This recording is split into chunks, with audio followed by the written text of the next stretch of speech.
Тажикстан Республикасынын президенти Эмомали Рахмондун чакыруусу менен биздин президентибиз Сооронбай Шарипович 26-сында Исфара шаарына өзүнүн иш сапары менен, кыска мөөнөттөгү иш сапары менен пландалууда барганга.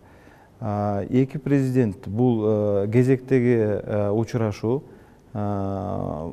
Эки президент бүгүнкү күнү актуалдуу эки тараптуу мамилелердин күн тартибиндеги бар болгон маселелерди талкууланат.